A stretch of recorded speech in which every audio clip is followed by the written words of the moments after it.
Apa tujuan Yesus berinkarnasi?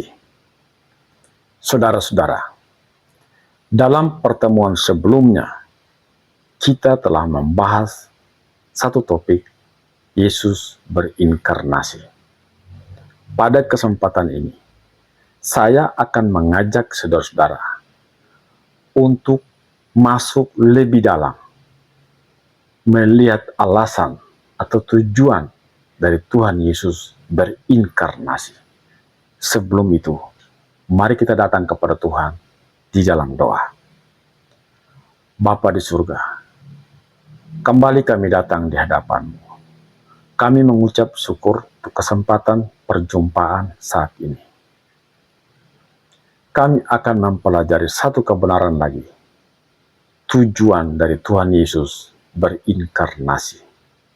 Kami mohon anugerah Tuhan untuk menerangi hati dan pikiran kami, supaya kami mengerti tujuan Tuhan Yesus berinkarnasi menjadi manusia. Di dalam nama Tuhan Yesus, kami berdoa.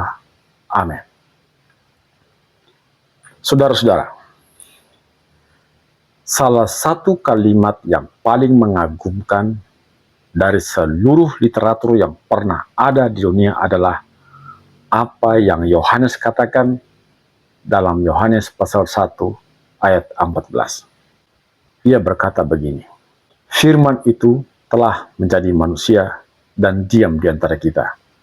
Dan kita telah melihat kemuliaannya, yaitu kemuliaan yang diberikan kepadanya sebagai anak tunggal Bapa, penuh kasih karunia dan kebenaran. Narasi firman itu telah menjadi manusia hendak mengatakan kepada dunia ini bahwa Allah dalam anugerah dan rencananya telah menjadi manusia. Yohanes mengatakan pada mulanya adalah firman. Firman itu bersama-sama dengan Allah dan firman itu adalah Allah. Ia pada mulanya bersama-sama dengan Allah. Segala sesuatu dijadikan oleh Dia, dan tanpa Dia tidak ada sesuatu pun yang telah terjadi dari segala yang telah diciptakan. Firman telah menjadi manusia, wujud dari Allah yang dikenal, dirasakan, dilihat oleh mata jasmani manusia. Yang paling menarik dari kalimat yang kita baca tadi adalah firman itu telah menjadi manusia dan diam di antara kita. Allah menjadi manusia dan kehadirannya adalah untuk merasakan pengalaman hidup manusia. Mengapa hal itu dilakukan? Mengapa Allah mengambil tubuh daging dan kehidupan manusia? Mengapa Allah mau mengalami seluruh pengalaman hidup manusia? Mengapa Allah memilih berinkarnasi menjadi manusia? Tujuan yang pertama, Yohanes menjawab pertanyaan-pertanyaan di atas dan sejumlah pertanyaan lain yang selalu ditanyakan di sepanjang sejarah manusia. Jawaban pertama adalah, tidak seorang pun yang pernah melihat Allah, tetapi anak tunggal Allah yang ada di pangkuan Bapa, Dialah yang menyatakannya. Jadi menurut Yohanes, tujuan yang pertama adalah agar manusia dapat melihat dan mengenal Allah. Allah ingin dikenal, dan itu ada di dalam sosok Yesus. Itulah firman yang telah menjadi manusia. Kepenuhan dan ketidakterbatasan kealahannya telah kita terima sebagai pemberian yang terbesar dan agung.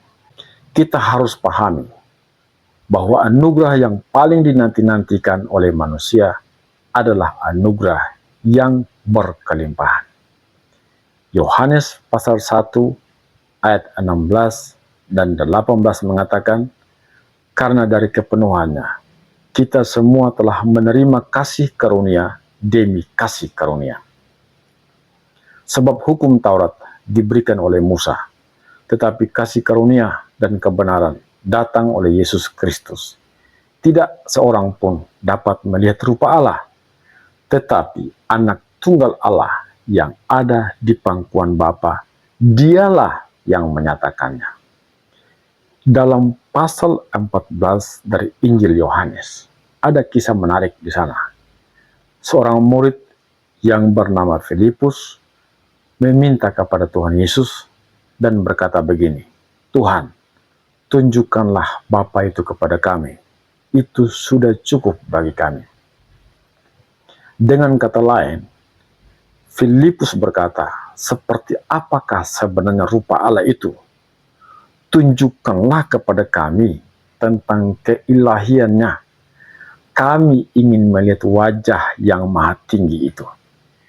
Saudara-saudara, sebenarnya pertanyaan Filipus telah mewakili keinginan dari seluruh umat manusia selama berabad-abad hingga sekarang ini.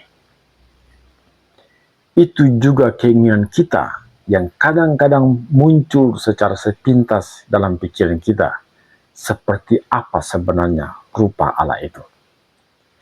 Ketika Filipus mengajukan pertanyaan, "Tunjukkanlah Bapa itu kepada kami," atau dengan kata lain, "Biarlah kami bisa melihat rupa Allah," saya berpikir mungkin ada semacam keinginan dan rasa penasaran di dalam pikiran Filipus. Dia berharap mendapat pengalaman melihat Allah sama seperti pengalaman yang diberikan Allah kepada Musa saat ia dipanggil untuk membawa bangsa Israel keluar dari tanah perbudakan di Mesir. Peristiwa itu terjadi ketika Musa berkata kepada Allah, "Tuhan, perlihatkanlah kemuliaan-Mu kepadaku." Kemudian Allah membawa Musa ke sebuah celah gunung batu. Di sana kemudian Allah melawatnya. Ketika itu Allah menarik tangannya dan Musa melihat temaram senjakala. Alkitab menyebutnya bagian belakang dari kemuliaan Allah. Mengapa hanya melihat bagian belakang? Karena sebelumnya Allah telah berkata kepada Musa bahwa tidak seorang pun yang dapat melihat wajahnya akan tetap hidup. Tetapi oleh anugerah Tuhan, Musa melihat temaram kemuliaan Tuhan saat ia berjalan melewati mereka. Ketika Filipus mengajukan pertanyaan, "Perlihatkanlah Allah itu kepada kami, agar kami dapat melihatnya," saya berpikir mungkin ya, ia membayangkan pengalaman yang digambarkan oleh Musa, atau juga yang digambarkan oleh Yesaya, ketika Yesaya melihat Allah yang duduk di atas tahta yang menjulang tinggi, dan ujung jubahnya memenuhi bait suci, dan bumi penuh kemuliaannya. Saya juga memikirkan kemungkinan lain yang ada dalam hati Filipus, yaitu sebuah pandangan seperti yang dialami oleh Nabi Yehezkiel di Sungai Kebar, di antara sungai-sungai Babel, sebagaimana yang disebutkan dalam pasal pertama dari kitabnya. Kata-kata manusia tidak cukup terwakili untuk menggambarkan pengalaman yang indah yang dilihat oleh Yehezkiel saat ia melihat ke arah sorga. Saudara-saudara, semua pengalaman atau penglihatan yang terdapat dalam perjanjian lama hanyalah sebagian kecil dari pernyataan Allah, seperti nyala api dalam semak belukar, atau seperti kilat yang terlihat di Gunung Sinai, ataupun sekinah yang terdapat di kemah suci. Pengalaman yang dilihat oleh Musa, Yesaya, Yehezkiel, dan tokoh-tokoh lainnya hanyalah bagian kecil dari penyataan Allah. Pengalaman itu tidak mewakili seluruh rupa kealahan. Jika seseorang ingin melihat Allah, kata Tuhan Yesus kepada Filipus, "Barang siapa telah melihat aku, ia telah melihat Bapa." Jawaban ini tentu saja mengagetkan Filipus dan orang-orang yang mendengarnya pada waktu itu. Mungkin saja jawaban itu belum dapat dipahami secara benar oleh orang-orang yang mendengar dan mengikutinya. Tetapi jawaban Yesus telah memperjelas maksud kehadirannya di muka bumi dan dalam sejarah hidup manusia. Hal itu diungkapkan lagi oleh penulis surat Ibrani ketika ia mengawali suratnya dalam Ibrani pasal 1 ayat 1 sampai ayat yang kedua yang berkata begini. Setelah pada zaman dahulu Allah berulang kali dan dalam berbagai cara berbicara kepada nenek moyang kita dengan perantaraan nabi-nabi, maka pada zaman akhir ini ia telah berbicara kepada kita dengan perantaraan anaknya yang telah ia tetapkan menjadi orang berhak menerima segala yang ada. Oleh dia Allah telah menjadikan alam semesta. Saudara-saudara, jika kita ingin mengenal, melihat, dan mendengar Allah, maka lihatlah kepada Yesus Kristus. Jika kita ingin mendengar firman Allah, dengarkan apa yang disampaikan oleh Yesus. Jika kita ingin melihat bagaimana Allah bekerja dengan tangan kasih-Nya, lihatlah bagaimana Yesus bekerja dan melayani. Inilah yang menjadi tujuan dari inkarnasi, yaitu agar manusia dapat melihat, merasakan sentuhan tangan Allah yang penuh kasih secara langsung. Tujuan yang kedua. Tujuan yang kedua Allah menjadi manusia dapat kita baca dalam Injil Yohanes pasal 1 ayat 20. Pada keesokan harinya, Yohanes melihat Yesus datang kepadanya dan ia berkata, "Lihatlah anak domba Allah yang menghapus dosa dunia." Allah mengambil bentuk daging serta hidup di dalam tubuh manusia untuk menjadi korban persembahan yang layak dan kudus. Yesus sebagai anak domba Allah adalah korban yang dipersiapkan untuk menghapus dosa dunia. Yohanes Pembaptis adalah manusia biasa yang dilahirkan dan diutus hanya untuk menyampaikan pesan dari sorga. Hanya itu. Dia adalah seorang pembuka jalan bagi yang agung. Yohanes dilahirkan dan diutus ke dalam dunia untuk mempersiapkan jalan bagi Yesus Kristus. Apa yang diserukan oleh Yohanes Pembaptis di pinggir sungai Yordan ketika membaptis? Apakah ia berkata, "Lihatlah, seorang manusia yang dapat membangkitkan orang mati"? Jika itu yang disuarakan, bukankah suara itu adalah pesan yang sangat menghibur bagi manusia? Seandainya itu yang dia sampaikan, apakah pesan itu yang menjadi alasan sehingga Yohanes dilahirkan lebih dahulu untuk merintis jalan bagi pelayanan Yesus Kristus? Atau apakah pesan ini, "Lihatlah, seorang manusia ajaib yang dapat menyembuhkan semua orang yang sakit"? Tentu saja, betapa mengagumkan jika itu yang dikatakan. Karena akan ada banyak orang sakit yang datang untuk disembuhkan. Mereka akan mengumumkan bahwa di sekitar mereka telah hadir seseorang yang dapat menyembuhkan segala macam jenis penyakit. Mereka akan mengumumkan bahwa pribadi yang satu ini sangat peduli pada penderitaan hidup manusia. Ia mampu mengangkat yang jatuh, menguatkan yang lemah, menghibur yang susah, dan lain-lain. Sebuah pengumuman besar akan dibuat dan diberitakan ke seluruh dunia. Tetapi Yohanes tidak mengatakan hal itu. Saudara-saudara, Yohanes juga dapat mengatakan begini, "Lihatlah, seorang manusia yang secara ajaib dapat memberi makan kepada ribuan orang hanya dengan 2 ekor ikan dan 5 roti."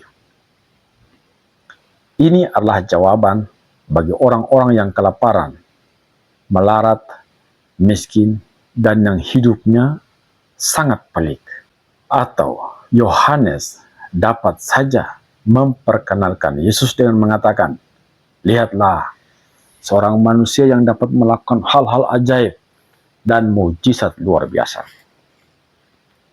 Dia dapat berjalan di atas air, di atas angin dan gelombang, takluk pada kemahakuasaannya.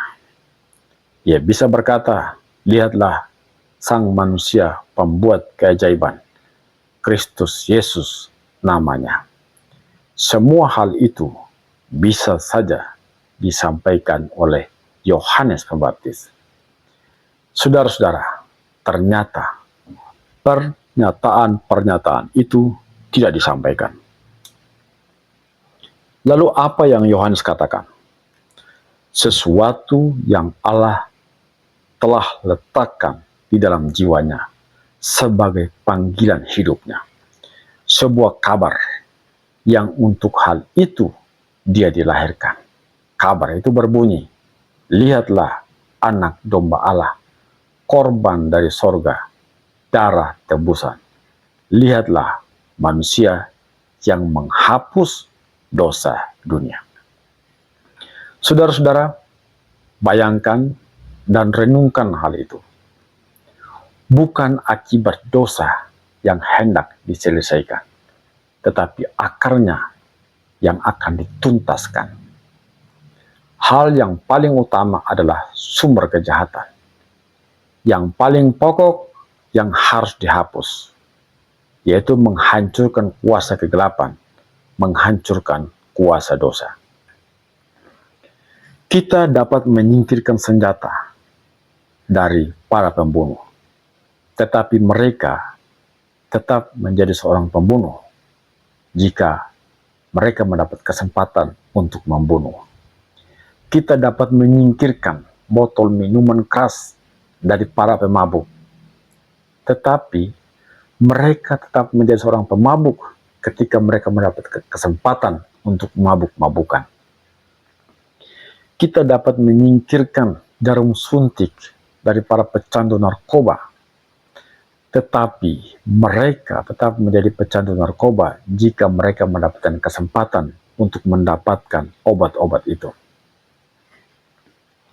Kita dapat menyingkirkan para pelacur dari orang-orang yang menggemari hal itu, tetapi mereka tetap menjadi pelacur jika ada kesempatan untuk melacurkan diri. Mengapa hal demikian? Sebab niat itu muncul dari dalam hati, bukan dorongan dari luar. Niat untuk membunuh, niat untuk narkoba, niat untuk mabuk, niat untuk menjadi pelacur, itu muncul dari dalam hati, bukan dorongan dari luar. Itu fakta yang sulit dibantah. Namun disinilah kemurahan Allah yang sangat nyata. Ketika dosa dan akarnya dihapus. Mungkin muncul pertanyaan, mengapa Allah tidak mengampuni dosa melalui satu perkataan saja? Mengapa Allah harus masuk ke dalam dunia, lalu mengambil tubuh manusia dan mengalami penderitaan? Mengapa Yesus harus datang untuk mati, memberikan hidupnya, serta mencurahkan darahnya bagi dunia ini? Mengapa Allah tidak menghapus dosa hanya melalui satu firman, atau menyampaikan satu kata saja, atau mengibaskan telapak tangannya, kemudian hal itu selesai? Ternyata hal itu tidak dilakukan. Yohanes menjelaskan dan mengeksposnya dengan sangat indah sebagai penyingkapan ilahi. Allah tidak memberikan dirinya bagi hasil dosa, tetapi kepada akar dan sebab utama dari dosa. Allah tidak memberikan dirinya untuk bintik-bintik luar yang menempel dalam tubuh manusia, tetapi pada aliran kehidupan yang berada di dalam detak jiwa manusia. Allah menolak untuk membuat syarat-syarat penyelidikan. Ini adalah keputusan Allah yang Maha Pengasih, dan tujuannya adalah menghapus dan membinasakan kuasa dosa sampai selama-lamanya. Dan untuk itulah dibutuhkan penderitaan, hukuman, air mata, darah, dan kematian. Saudara-saudara, ada suatu sifat di dalam karakter Allah yang bersatu secara bersama-sama, yaitu penderitaan, ketidakadilan, ketidakbenaran, penghakiman, dan kematian. Allah menyatukan mata rantai itu. Karena itu dikatakan, sebab upah dosa adalah maut, dan orang yang berdosa harus dihukum mati. Di dalam karakter Allah, hukuman dan penghakiman terhadap dosa tetap harus berlangsung. Dan ketika Allah berurusan dengan dosa, kita menemukannya di dalam salib dan penderitaan Yesus Kristus. Itu adalah pekerjaan penyelamatan yang merupakan tujuan dari penebusan dunia ini. Jika ada kemungkinan lain bagi Allah untuk mengampuni dosa hanya dengan satu perkataan atau satu gerak tubuh saja, maka tidak akan pernah ada istilah inkarnasi. Tidak akan pernah ada Allah di dalam daging. Tidak akan pernah ada salib di Golgota. Tidak pernah ada seorang bayi yang lahir di kandang domba dan menimbulkan polemik yang sengit di istana Raja Yodia pada waktu itu. Tujuan Allah berinkarnasi disingkapkan dalam sejarah Yesus, mulai dari kandungan Maria, menjadi anak-anak, kemudian menjadi manusia dewasa, sampai pada matinya karena mengorbankan diri di atas kayu salib. Saudara-saudara, saya menyadari dengan menyatakan hal ini, suatu pandangan teologi mungkin akan mengatakan Allah itu kudus dan sempurna. Allah tidak dapat menderita. Allah tidak dapat meratap. Allah tidak dapat menangis. Allah tidak dapat merasakan sakit. Itulah teologi yang kadang-kadang tidak merefleksikan apa yang kita baca di dalam Alkitab. Dosa membawa penderitaan bagi manusia. Itu benar. Dosa membawa kematian bagi kita. Itu benar. Dosa membawa air mata bagi kita. Itu benar. Tetapi dosa juga membawa kedukaan, penderitaan, kesedihan, dan air mata di pihak Allah. Itulah yang terjadi ketika Tuhan Yesus menjadi manusia. Ketika dia menangis, dia mengalurkan air mata Allah. Tuhan Yesus sebagai inkarnasi ilahi menundukkan kepalanya di bawah beban dosa. Dia yang tidak berdosa telah dibuat menjadi dosa karena kita. Tuhan Yesus menderita adalah untuk menanggung beban dan hukuman karena kesalahan manusia. Itulah tujuan inkarnasi. Dia datang untuk menanggung kesalahan kita. Dia menanggung kematian kita. Padahal bisa saja dia menyingkirkan hukuman dari kesalahan yang kita lakukan dengan cara yang lain. Tetapi telah diumumkan, lihatlah anak domba Allah yang menghapus dosa dunia. Itu yang dikatakan oleh Yohanes Pembaptis. Sekarang kita lihat alasan yang ketiga.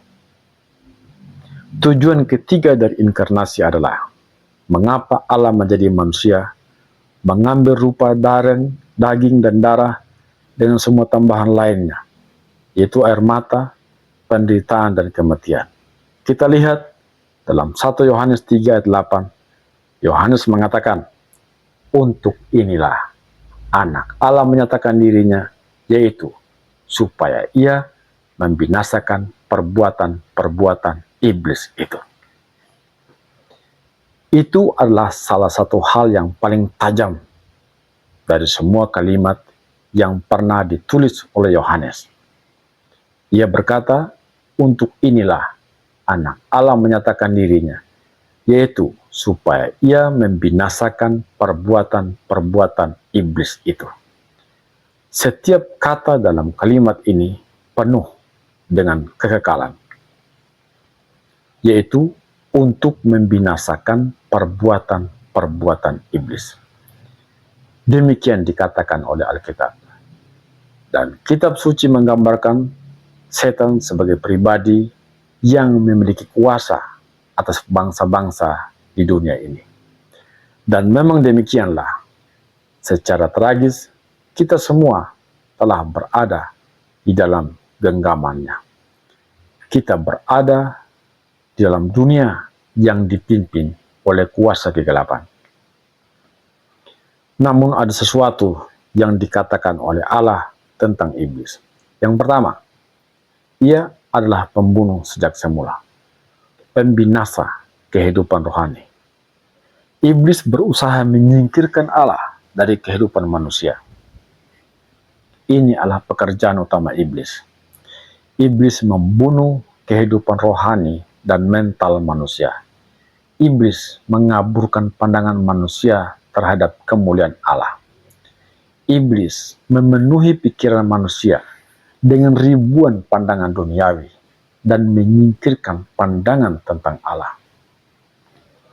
Banyak ahli melalui pengetahuan dan prestasi akademiknya menerbitkan buku-buku dan mengajar di kelas-kelas perkuliahan sambil mengatakan tidak ada Allah. Iblis membutakan mata dan menghancurkan pikiran-pikiran manusia.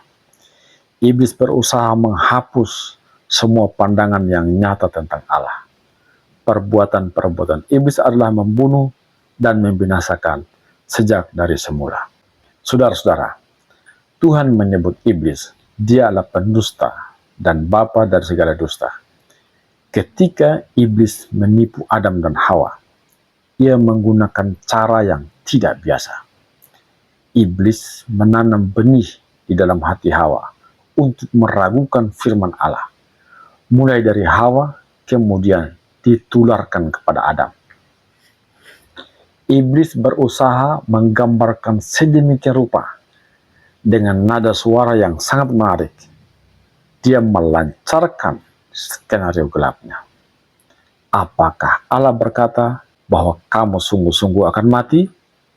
Apakah Allah mengatakan itu? Lalu kebohongan pertama muncul dengan mengatakan, sesungguhnya kamu tidak akan mati. Memang benar, dia adalah pendusta dan bapa dari segala pendusta. Dia mengaburkan dan membuat mustahil apa yang disampaikan oleh Allah. Dosa tidak dimulai dari manusia. Dosa tidak dimulai dari orang tua atau para pendahulu kita. Bahkan tidak dimulai dari Taman Eden maupun di dalam pemberontakan Adam dan Hawa. Dosa dimulai dari suatu tempat, di suatu masa berabad-abad, yaitu masa sebelum dunia dijadikan. Dosa dimulai di dalam hati Lucifer, penghulu malaikat. Dosa muncul dari hatinya, dan ketika kisah Taman Eden dimulai, di luar gerbang Firdaus, di sanalah iblis menunggu saat yang tepat untuk kembali melancarkan skenario gelapnya.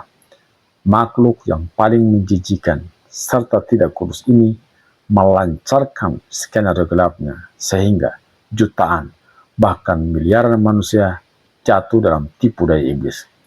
Meskipun demikian, perhatikan ini, perbuatan iblis harus dihancurkan. Untuk tujuan itulah Allah berinkarnasi menjadi manusia. Alkitab mengatakan, untuk inilah anak Allah telah panero, kata bahasa Yunaninya. Sebuah pesan yang luar biasa di dalam kata kerja yang digunakan oleh Yohanes. Untuk inilah anak Allah dinyatakan, untuk menyatakan dirinya, membuka dirinya, menyingkapkan dirinya, sehingga kita dapat melihatnya, sehingga iblis dapat melihatnya, sehingga seluruh malaikat dan seluruh ciptaan dapat melihat dirinya. Untuk inilah anak Allah telah menyatakan dirinya. Kata Phaneroo tidak berarti dia memulainya di Bethlehem. Kehidupannya tidak dimulai saat dia menjadi manusia. Kata itu adalah kata kerja yang bermakna bahwa sebelum penciptaan dan sebelum dunia diciptakan, dari kekekalan hingga kekekalan, selalu dan sampai selama-lamanya, Allah telah ada. Allah menjadi manusia ketika Yesus Juru Selamat lahir di Bethlehem. Untuk inilah anak Allah menyatakan dirinya. Dia mengambil rupa dalam darah dan daging sehingga dia dapat membinasakan perbuatan-perbuatan kegelapan. Jadi arti dari kata itu sesungguhnya adalah melepaskan, membubarkan, mematahkan. Ini adalah kata yang umum yang terdapat dalam Alkitab. Kata yang sama juga kita temukan ketika Yohanes Pembaptis berkata, "Dia yang datang kemudian lebih besar daripadaku, bahkan untuk membuka tali kasutnya pun aku tidak layak." Saudara-saudara, di dalam Kisah Para Rasul pasal 27, Lukas kembali menggunakan kata itu seperti yang seringkali digunakan. Dalam badai yang mengerikan di Laut Mediterania, Lukas berkata bahwa mereka berusaha untuk mempertahankan kapal itu dan mendorongnya ke daratan. Mereka berusaha mendamparkannya ke pantai Pulau Malta. Lukas menggambarkan kapal itu kandas, haluannya terpancang, dan buritannya lepas, dipukul oleh gelombang yang hebat. Kapal itu hancur. Itulah gambaran yang diberikan oleh Yohanes kepada kita di dalam kata kerja Yunani ini, yaitu tentang apa yang Yesus lakukan terhadap perbuatan-perbuatan iblis. Dia datang untuk menghancurkan dan membinasakan. Saudara-saudara, kapan saja ketika Anda melihat iblis datang, percayalah, suatu hari nanti pasti dia akan dikurung lalu dibinasakan. Di mana saja Anda melihat iblis berkuasa, suatu hari dia akan diremukkan. Di mana saja Anda melihat iblis membuat air mata jatuh dan keputusasaan menghampiri manusia, suatu hari nanti dia pasti dibuang dalam api penyiksaan kekal. Saudara-saudara, pemenjaraan, keputusasaan, penghukuman, kematian, kegelapan, dan kekalahan yang kita alami di dunia ini berakhir ketika Yesus datang untuk menghancurkannya. Kita memiliki sebuah hari yang baru, dengan seorang raja baru, sebuah kehidupan baru, pengharapan baru, dan pandangan dunia yang baru, yang di dalamnya orang-orang kudus tinggal. Hal itulah yang memimpin Yohanes memberikan penjelasan nyata tentang tujuan dari inkarnasi. Jadi mengapa Allah datang dalam daging? Mengapa Allah menjadi manusia? Yaitu agar kita dapat melihat Bapa. Dan ketika kita melihat Tuhan Yesus, kita melihat Allah. Tuhan Yesus datang untuk menghapus dosa, agar kita dapat hidup dalam kesalehan. Ketika Tuhan Yesus membinasakan perbuatan-perbuatan iblis, tidak ada lagi kegelapan abadi, tidak ada lagi kematian kekal. Sekarang kita masuk pada tujuan yang keempat. Mengapa Allah menjadi manusia? Jawabannya adalah agar kita dapat hidup bersama-sama dengan Dia. Berkuasa dalam kejayaan, kemenangan, kebesaran, dan kemuliaan sampai selama-lamanya. Saudara-saudara, kadang-kadang gambaran dari pesan yang ada dalam Alkitab begitu melimpah, melampaui apa yang dapat kita pikirkan. Sehingga kita bertanya, bagaimana mungkin hal itu bisa terjadi? Apakah kita pernah memikirkan hal itu? Tidak mengherankan jika ada begitu banyak penolakan terhadap konsep yang disampaikan dalam Perjanjian Baru. Allah menjadi manusia. Dia yang duduk di atas tata suci adalah manusia? Itu adalah pertanyaan-pertanyaan skeptis. Alkitab berkata demikian. Dan saya selalu menekankan tentang hal itu, bahwa Allah yang kita rasakan adalah Allah Roh Kudus. Allah beserta kita. Allah yang hidup pada masa kini adalah Allah yang kita lihat dengan iman di dalam pribadi Yesus Kristus. Allah menjadi manusia agar kita dapat berbagi dengan Dia dalam segala hal, berbagi berkat, kemuliaan, kebesaran, dan keagungan. Hal itu melampaui apa yang dapat kita bayangkan, atau yang bisa diucapkan, atau yang bisa didengar oleh telinga. Dan kata-kata yang menjadi kemenangan akhir kita terdapat dalam Wahyu pasal 12 ayat 11. Di sana dikatakan, dan mereka mengalahkan dia, setan, oleh darah anak domba, dan oleh perkataan kesaksian mereka. Melalui komitmen iman mereka kepada Yesus, mereka mengalahkan iblis melalui darah anak domba Allah. Jadi pertanyaan, mengapa Allah mengambil rupa manusia? Mengapa Allah datang ke dalam dunia ini? Agar Dia meletakkan fondasi kemenangan bagi kita. Saudara-saudara, di dalam salib Kristus, kita memiliki janji kemenangan. Dan yang paling pokok, pengampunan dan penghapusan noda dosa dari jiwa kita. Allah menulis ulang nama kita di dalam kitab kehidupan. Dalam darah anak domba Allah, ada kepenuhan kasih karunia. Kasih karunia di atas kasih karunia. Kemurahan di atas kemurahan. Pengampunan yang ditambahkan dalam pengampunan. Kasih yang melimpah, semuanya ada dalam salib Yesus. Semua kebutuhan yang kita butuhkan dipenuhi melalui anugerah dalam kasih karunia yang melimpah dari anak Allah. Ketika peperangan akhir, sebagaimana yang digambarkan dalam kitab Wahyu pasal 12, setan dilemparkan ke bumi. Kemudian kalimat kejayaan itu muncul, dan mereka telah mengalahkan dia oleh darah anak domba, dan kuasa salib, dan oleh perkataan kesaksian mereka, dan melalui komitmen hidup mereka kepada Yesus. Sebagai seorang pelayan Tuhan, saya telah berjumpa dengan banyak orang percaya di berbagai tempat. Kadang-kadang saya berpikir begini, ya Allah, bagaimana mungkin manusia dapat menanggung begitu banyak air mata, begitu banyak penderitaan, frustrasi, dan kekecewaan. Kita sebagai manusia biasa sangat membutuhkan pertolongan. Tetapi bagaimanapun juga, kita sudah seharusnya tahu bahwa sesungguhnya orang-orang percaya mampu mengalahkan setan dan kuasa darah anak domba Allah. Dengan kuasa salib, dengan komitmen hidup kepada Yesus, itulah kemenangan yang nyata. Ini adalah kemenangan kita pada saat menghadapi realitas hidup yang tidak menyenangkan.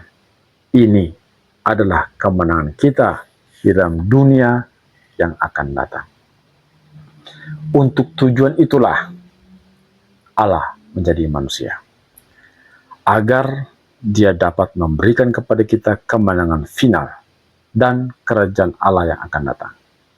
Jika Dia memerintah, kita pun akan memerintah bersama-sama dengan Dia. Jika Dia raja, kita pun akan menjadi raja. Jika Dia memperoleh kemenangan, kita pun juga akan memperoleh kemenangan, karena Dia telah disamakan dengan umatnya. Dia telah menjadi salah seorang dari kita. Dengan demikian, kita menjadi sama dengan Dia. Saudara-saudara, segala kemuliaan, keajaiban, dan berkat yang melimpah ada di dalam Yesus Kristus, Tuhan kita. Karena itu, datanglah sekarang. Buatlah keputusan penting saat ini. Datanglah kepada Kristus, buka hati, dan izinkan Ia lahir di hati Anda saat ini. Sampai jumpa dalam program selanjutnya. Tuhan Yesus memberkati kita. Amin.